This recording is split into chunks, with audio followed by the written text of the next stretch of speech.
அடுத்து இந்த கடைசியாக இருக்க பார்ட்டிஷன், அதில் 2 குஞ்சு கிளி இருக்குது. இங்கே 2 அண்ணா இருக்குது.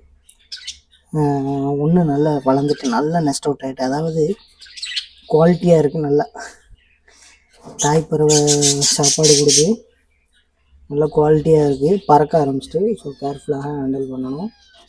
வெளியில் வந்தாங்கன்னா பறக்கிறதுக்கும் சான்ஸ் இருக்குது, பூனைப்பை உள்ளே பிடிச்சி சாப்பிட்றதுக்கும் சான்சஸ் இருக்குது. ஸோ பார்த்து ஹேண்டில் பண்ணணும்.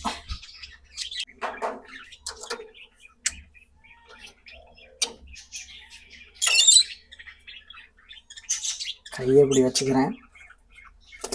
அந்த படப்படன்னு படப்படன்னு அடிக்க பாருங்க.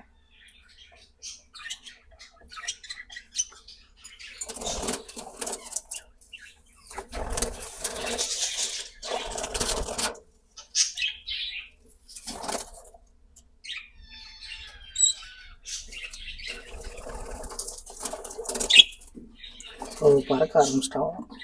ரெக்க இருக்கான், அதனால் ஓவராக பறக்கிறேன். தண்ணியை எடுத்து ஊற்ற வேண்டியதான். பவுலை க்ளீன் பண்ணிவிட்டு தெனை போடணும்.